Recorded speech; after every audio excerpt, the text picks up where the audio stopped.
My homophobic sister told me my marriage is less valuable because I'm lesbian, and then tried to steal my wedding venue. My parents supported her, so I uninvited them all from my wedding, and they lost it. My sister showed up to my door unannounced, demanding I give her my wedding venue. Before I even had a chance to ask her what this was about, she started ranting about how, because my wedding is with another woman, it's less valuable. Apparently, having a gay wedding would disgrace the family. She then started attacking my fiancé's race, saying that her kind are known to cheat, and began ridiculing me about the possibility of my fiancé having an affair. "If she isn't now, she will later. You know what they're like," were her exact words. I don't know how she figured this was the best way to convince me to give her my venue, but I of course told her no. Well, when I did, she absolutely lost it. She started trying to brute force her way into my house, but when I managed to close the door and lock it, she started screaming the F slur at me. She eventually stormed away, but not before telling me the venue will be hers. I knew that was not the end of it. You see, Rachel was always known for pulling the "I'm the baby of the family" card and getting things her way because of it. A few years back, I had saved up for months to buy my first car. I had my eye on this used but reliable Honda Civic that I knew would be perfect for me. I was so excited to finally have something of my own, especially since I'd been working part-time jobs while in college to save up for it. The day I brought the car home, Rachel, who had just turned 18,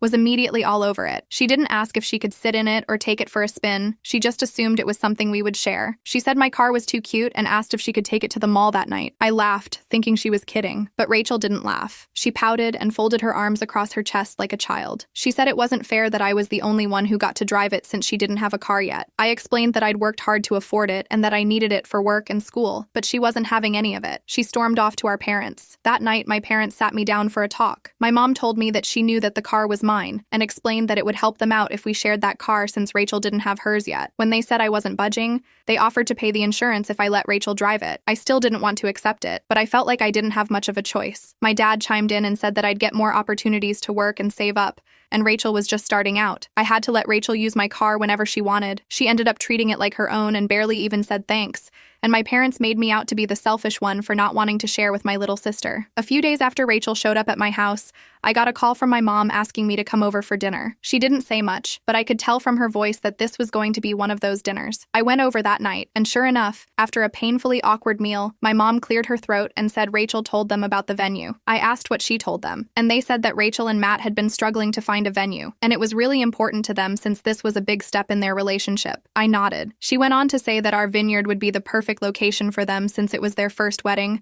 especially since it was a traditional wedding. The sentence hit me like a ton of bricks. My wedding didn't matter as much to them either because it wasn't between a man and a woman. I was stunned, but I shouldn't have been. My parents had always quietly disapproved of me being with my fiancée Lisa. They never said it outright, but their subtle digs and passive-aggressive comments about my lifestyle choices always gave it away. And now, they were outright telling me that my sister Rachel's wedding was more important because it was traditional. I explained to them that I picked out the venue a year ago. Lisa and I have been planning our wedding around that vineyard. We're not giving it up. My mom sighed, and my dad shook his head. My mom said I should let Rachel have her moment. I couldn't believe what I was hearing. I laid my silverware on the table and told them that I was not giving up the venue, and if Rachel wanted a vineyard, she could find another one. They looked at me like I was being completely unreasonable. My mom even had the audacity to say, "Just think about it, okay?" I didn't need to think about it. I walked out that night knowing that they were never going to see my wedding as important, but I wasn't going to let them ruin it for me. A few days later, Lisa and I got a call from our wedding planner. The woman sounded confused and a little frantic, and she asked me if we canceled the venue. My heart sank. I said of course not, and she told me that someone called, pretending to be me, and canceled the booking. I felt a surge of anger. I knew exactly who it was. There was only one person petty enough to pull something like this. I hung up with the wedding planner and immediately called Rachel. She picked up on the second ring, and her voice was all sugary and sweet. I asked her if she had canceled our wedding venue, and she didn't even try to deny it. She said we didn't need it anyway. I told her that she committed fraud and that we couldn't get our deposit back. She laughed and said that it was a harmless prank. She said that since I forced her to find another venue just as quickly, we should be able to find one with no problem. I was so angry I couldn't even speak. I hung up on her. I called the venue and managed to get the booking reinstated. Thank God the people at the vineyard were understanding, but the damage was already done. I told Rachel that I'd had enough of her crap and uninvited her from our wedding. She was upset and said that it was just a joke. I told her that was it and said that she'd better not pull any more tricks like that again. And then, just when I thought it couldn't get worse, my parents started calling me. They left left voicemail after voicemail, saying I was overreacting, that it was just a joke, and that I needed to apologize to Rachel for blowing it out of proportion. My mom even had the nerve to text me that I was making the family look bad by making a scene. Lisa, bless her, tried to keep me grounded through all of this. She reminded me that this was our day, and we weren't going to let Rachel or anyone else ruin it. But I was so furious that I could barely focus on the wedding plans anymore. A few days after the whole venue fiasco,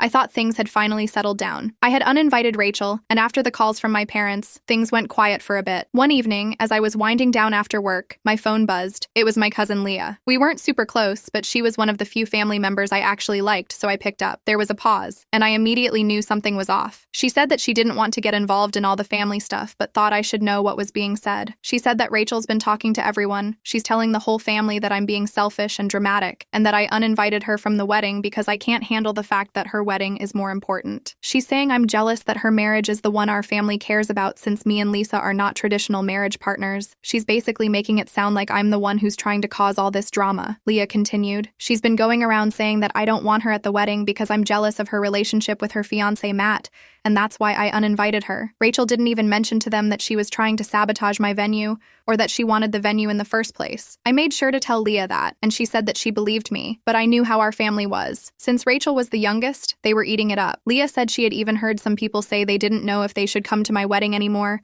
because they didn't want to pick sides. I thanked her for telling me everything and hung up the phone. And then, just when I thought it couldn't possibly get worse, Lisa started receiving threatening texts from an anonymous number. They said things like, if this wedding goes forward, there will be consequences. And, you don't want to know what'll happen if you don't cancel it. I was in the middle of going over the final seating arrangements for the wedding when my phone buzzed. It was a text from Lisa, and immediately I could tell something was off. She asked to talk. Not even 5 seconds later, my phone rang, and Lisa's name lit up the screen. I picked up. I asked her what was up since I was trying to get the finishing touches on our seating. There was a heavy pause on the other end before she sighed. She said that she was getting weird calls while she was at work. I asked her what they said, and she said she'd gotten 3 calls today from different numbers, but they were all saying the same thing. They know about the wedding and keep telling her to call it off or something bad will happen. The first call came in around noon. Some guy said we'll regret it if we don't cancel the wedding. The second call was a woman who was even more specific. She said if we go through with the wedding, someone's going to make sure it ends in disaster. I asked if she reported them. She said she did to her manager. They've already flagged the numbers, but the third call came right after she hung up with HR. It's like they knew what she was doing. I told her to save the numbers, and we would track them down. She said they were probably burner phones, but she still wrote them down. I told her that we were not going to let them scare us out of our own wedding, but she needed to be careful. I asked if she was safe at work. She said her manager was looking out for her, but she was more worried about me. What if they try to pull something at home? Or worse, at the wedding? She asked me. I told her I'd make sure someone was watching the house no matter what it cost. We're not going to let anyone ruin this day for us. I told her I loved her and got off the phone. The knot of fear in my stomach only tightened. Lisa was terrified. And honestly, I was too. But I wasn't going to let these threats scare us out of our own wedding. We reported the messages to the police and hired extra security for the event. I wasn't going to let Rachel or anyone else bully us out of the day we had planned. A week before the wedding, Rachel and my mom showed up at my house. They were banging on the door like they owned the place, and I should have known better than to let them in, but I didn't want a scene on my front porch. They didn't waste any time. My mom looked me dead in the eye and said I needed to cancel this wedding and that it was embarrassing for the family. My mom said, "Do you really want people to know that you're having a lesbian wedding? Do you know what that's going to do to our reputation?" I couldn't believe what I was hearing. My mother was standing in my living room telling me that my marriage was an embarrassment to her. I told her I wasn't canceling anything, and if she was ashamed of me, that was on her. She didn't have to come to the wedding either if she was going to cause drama. I told her I only wanted people who fully supported me and Lisa there anyway, especially after the threats we received. My mom exploded. She started yelling about how ungrateful I was, how I was ruining Rachel's life, how I was making the whole family look bad. Rachel just stood there, soaking it all in, clearly loving every second of it, but I didn't care anymore. I kicked them out of my house and told them they weren't welcome at the wedding, and that was that. The day of the wedding finally arrived a week later. Lisa and I were nervous but excited. We had security at the venue, and thankfully, no one tried to crash it. Our closest friends, some extended family who actually supported us, and our chosen family were there to celebrate. It was beautiful. We exchanged vows, and for a moment, all the drama faded away. It was perfect. But then, during the reception, one of my cousins pulled me aside and handed me her phone. On the screen was a live video Rachel had posted that morning. She wasn't at the vineyard. She was at the courthouse getting married. I was confused at first, but then it hit me that Rachel had eloped. She never even wanted the vineyard. She just wanted to ruin my wedding. After she eloped, she tried to throw a last-minute reception at my parents' house. But guess what? Hardly anyone showed up. Even most of the extended family family thought she had gone too far and wanted nothing to do with her drama. It was a bitter pill to swallow, but in the end, Lisa and I had the wedding of our dreams. And now, a few months later, I've cut off contact with my parents and Rachel. They still try to reach out, acting like I'm the one who overreacted, but I'm done with their toxic behavior. As for Lisa and me, we're happier than ever, building our life together, surrounded by people who actually love and support us.